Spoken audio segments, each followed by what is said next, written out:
एक गांव था देखने में सुंदर, लेकिन उसके पीछे छुपे थे ऐसे राजा जो किसी को भी कांपने पर मजबूर कर दें। उस गांव का नाम था ढोलपुर, जहां के लोग कहते थे कि आधी रात को अगर तुम्हें ढोलक की आवाज सुनाई दे तो समझ लेना कि थुंग थुंग आ गया है। थुंग थुंग कोई आम इंसान नहीं था।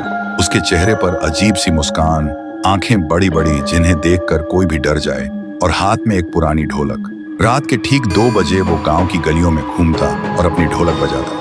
आवाज सीधी कानों से दिल तक उतर जाती, धीमी, डरावनी और लगातार।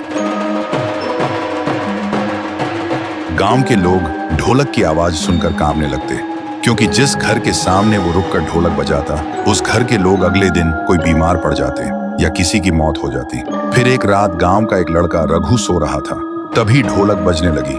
ढोलक की आवाज से उसकी नींद टूट गई। वो गुस्से से हिम्मत जुटाकर उसके पास गया। रघु ने कहा, कौन हो तुम और क्यों ढोलक बजा रहे हो? वैसे ही ढोलक बजनी बंद हो गई। थुंग थुंग धीरे धीरे मुड़ा। रघु ने देखा उसके चेहरे से सैकड़ों चीखों की आवाज निकल रही थी, लेकिन तभी फिर से ढोलक अपने आप बजने लगी। और उसके बाद से रघु को किसी ने गांव में कभी नहीं देखा। गांव में और भी डर फैल गया। कोई भी रात को 2 बजे बाहर निकलने की हिम्मत नहीं करता था। लोग दरवाजे और खिड़कियां बंद करके सोने लगे, क्योंकि ढोलक की आवाज इतनी डरावनी थी कि पूरा शरीर कांप उठता था। उसी गांव में एक लड़की थी, गौरी। उसका भाई रघु ही था।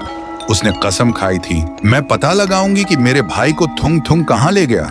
सुबह गौरी गांव के एक बुजुर्ग के पास गई और उसने पूछा, दादा, थुंग थुंग कौन है? बुजुर्ग कांपते हुए बोला, बेटी, थुंग थुंग कभी इस गांव का ढोलकिया था, लेकिन 80 साल पहले एक शादी में ढोलक बजाते बजाते अचानक मर गया था। कहते हैं तब से उसकी आखिरी सांस उसी ढोलक में कैद हो गई, और तभी से वो आधी रात को ढोलक बजने लगती है। गौरी अब समझ गई थी कि वो एक भूत है, लेकिन फिर भी उसने तय किया कि वो उसी जगह जाएगी जहां वो शादी हुई थी। फिर रात के ठीक 2 बजे जब गांव में ढोलक बजनी शुरू हुई, गौरी ने हिम्मत जुटाई और उस आवाज के पीछे चलने लगी। अंधेरे में चलते चलते वो उस जगह तक पहुंच गई। वहां उसने देखा थुंग थुंग नाचते हुए बहुत जोर जोर से ढोलक बजा रहा था। गौरी ने कांपते हुए पूछा, मेरा भाई कहाँ है?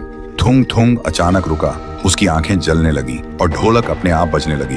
तभी ढोलक के अंदर से एक चीख सुनाई दी।